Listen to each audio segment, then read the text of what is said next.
For security reasons, some of the footage shown has been recreated and some identities have been protected. Throughout history and across the globe, different countries have always revered their toughest warriors. Today, our headlines are topped with a new breed of elite fighters. SEALs, Spetsnaz, SAS, Delta. They are some of the most well-known special operations forces of the world. The best of the best. They've proven their effectiveness time and time again. But with current world events, the necessity for other countries to have their own specialized elite units is greater than ever. Today, special operations forces exist in militaries all over the globe. The following documentary will profile 12 of these Tier 1 operators that you can actually play in Medal of Honor Warfighter, each facing their own unique challenges and relentless adversaries. Forces like the Norwegian FSK, rugged Arctic warriors tasked with protecting oil rigs from terrorist attacks. The famed British SAS, whom almost all other forces are modeled after. The Republic of Korea's UDT, trained by US navies to protect their waters from the danger in the north. A well-respected Polish GROM, who've never lost one man in battle over hundreds of missions. US Delta Force and Navy SEALs, making history with recent wars in the Middle East. Russian Spetsnaz, masters of deception and bizarre training techniques. And the mysterious American OGA, providing crucial intel to operators in the field. Listen to the stories, see the high-tech weaponry, and witness the grueling training through the eyes of the actual international operators themselves. This is Global Warfighters. High-level targets, hostage rescue, counter-terrorism. There are certain types of operations that often fall outside the scope of conventional military forces. A Tier 1 operator is someone who is talented, who's focused, who is operationally mature, who's tactically patient. And when you put that person in a group of like-minded operators, they become a very effective fighting force and one hell of a deterrent for the bad guys of the world. Special forces play very important role in a whole political process in the world now. We need special forces operations today because they're cost effective. If you can use small numbers of men effectively to strategically affect the operations of a foreign power or a terrorist organization, then it's a very good way of a country using its limited resources. You truly have the best of the best. And what that allows a country to do is to have a so-called scalpel. You know, where your conventional forces serve more as a sledgehammer, you can go in and probe and basically set the stage for a conventional force to come in and change a war. In the wake of major terrorist attacks and wars supported by the international community, the need for countries to develop their own special operations forces has grown. But before global terrorism originally became a major issue in the 1970s, very few had ever heard of special operations forces. It wasn't until 1980, when hostages were taken at the Iranian embassy in London, that an unknown Tier 1 unit took the world stage. A group of Arabistani terrorists took over the Iranian embassy in London. They took 24 hostages. On the 6th day, the chargé d'affaires, a man called Lavazani, was murdered by one of the terrorists, at which point control was handed over to the military. We approached the building silently. It didn't go quite as we'd hoped, and the assault approach phase was compromised. We were given the go early, and we attacked from 6 separate entry points. Me and my partner went in through the back door. There was gas, there was explosions, there was gunfire coming from upstairs, and hostages were coming down the stairs. Somebody shouted, "He's a terrorist," and looked up to see one of the terrorists coming down the stairs. None of us could open fire because there was a danger of shooting a hostage or one of our own people. As he came clear at the bottom of the stairs, it was clear that he had a hand grenade in his hand. 3 of us shot him at the same time, and he collapsed in a ball. The building caught fire. There was smoke, there was noise, there was a lot of action, and when all the hostages were out, the troops came out, and finally, I was one of the last few individuals out of the building.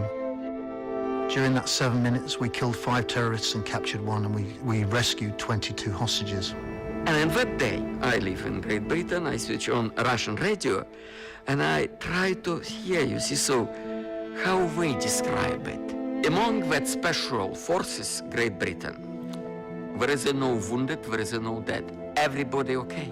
It was a top, most beautiful operation in the history of special forces of the world. The mission was played live on international television. It brought the Special Air Service into the public domain dramatically, and things were never going to be the same again after that. It kind of set the stage for other Spec Ops forces. It showed the world what they were capable of, and it set the standard. What the world had never known was that the Special Air Service, also known as the SAS, had already been around since World War II.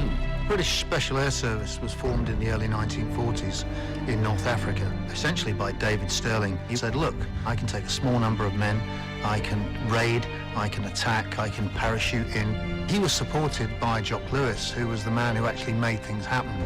They were looking for adventurers, for men that didn't quite fit the picture, who didn't fit well into the normal disciplined military arrangement. Stirling, in short order in 1942, attacked 3 separate enemy airfields, destroyed over 60 aircraft with no losses to his raiding force. By the end of the Second World War, there were several thousand Special Air Service soldiers operating right across Europe and carrying out raids behind enemy lines.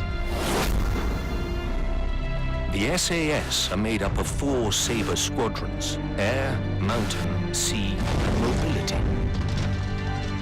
The squadrons are made up of patrols of 4 men, each specializing in either signals, demolition, medicine, or linguistics. After the Iranian embassy siege, the whole world went out and paid the British government to have the Special Air Service train their people to carry out the roles that they now perceived as being absolutely needed and essential.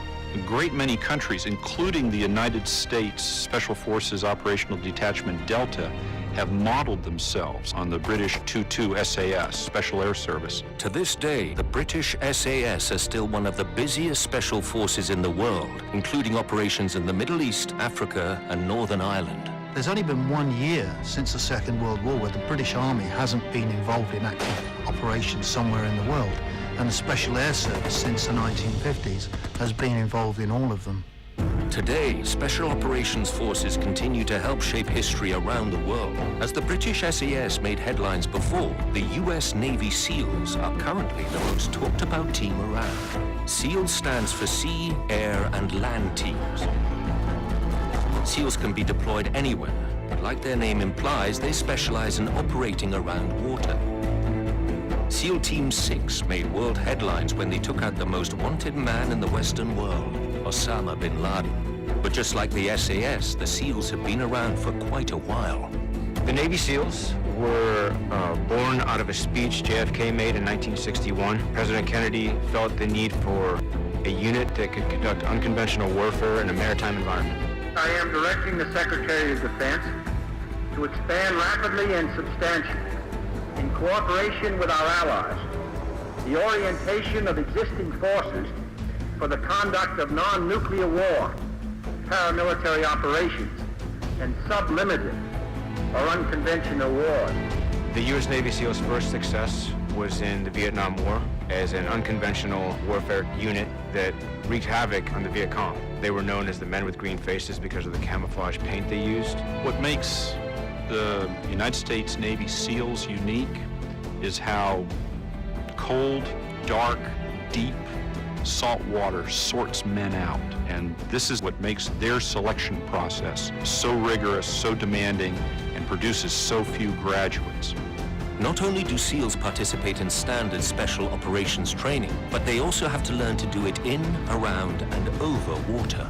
It's amazing just how comfortable these men can be in water, even in the most extreme situations. Some of the toughest training I've had to go through as a Navy SEAL, of course, is the initial BUDS, Basic Underwater Demolition SEAL training. That's roughly 6 months long. And probably the most famous week in there is called Hell Week, where we stay up for roughly 5 days straight. The SEALs' affinity to water raised a few eyebrows when they were deployed to a war in the desert. When SEALs first showed up at the beginning of the war in Afghanistan, we brought our high-speed assault craft, these boats. And some of the other forces looked at us like, why do you have boats in Afghanistan? Of course, we did have a reason. You know, we were counting on some follow-on missions maybe in the Horn of Africa. But We were relatively unproven on land, at least on a world stage, and we have certainly changed that over the last 11 or 12 years. It was this proving ground that led to the decision to let the SEALs take on the most high-profile special operation in history, a mission that's now the subject of books and Hollywood movies, which has created some controversy in the SEAL community. In regards to the Bin Laden operation, as a community, we've agreed to kind of keep a lid on it out of respect for the operation itself and for future operations. There are crucial missions that these men participate in every day that we'll never know of. But whether they want it or not now, the U.S. Navy SEALs are forever part of world history. It gave the USA a chance to hold its head high and say, we were going to do this, and wherever you go and wherever you hide, eventually we'll find you. And they managed to do that, and they proved it. It was very important for the morale of the Western world. When a Special Forces operator goes into the field, the physical tools he brings can be just as important as the intel he has to work with. The weapons have changed and developed over the years, but one fact remains true. You need the right tool for the right job. Many of our weapons now are basically modular, in the sense that you can put a different scope on that's going to be more applicable to the mission. Rail systems have greatly simplified customization. Think of it as a building block set. Grips, scopes, and other attachments can easily be snapped on, mixed and matched until the weapon feels like an extension of yourself. A large percentage of what Special Operations Forces do is counter-terrorism. Ideally, that means preventing acts of terrorism, but it also means stopping acts in progress. One of the most difficult missions for a Tier 1 unit to handle is a hostage rescue. When innocent people's lives are at stake, the training needed is ramped exponentially. In 2011, a ship and crew operated by South Korea was hijacked by pirates, and the Koreans showed the world just how hard they had been training. The Republic of Korea UDT, or Korean Navy SEALs, are heavily modeled after and often trained with their US SEAL brothers. With a constant threat looming at their border to the north, the UDT have good reason to always stay sharp. North Korean agents are a constant threat and have been known to use what are called midget submarines to infiltrate South Korean waters. The South Korean UDT are a unique bunch. They actually send guys through our pipeline, through our training, and take some of that knowledge back to their own units. An operation that indicates the capability of the Republic of Korea Navy SEALs is the Samho Jewelry operation in 2011. There's been a dramatic rescue on board a hijacked freighter in the Arabian Sea. The early morning raid had been carried out with a South Korean destroyer and a Lynx helicopter providing covering fire. The ship and her 21 crew members were taken out into international waters while it's believed the pirates waited for backup or their ransom to be met.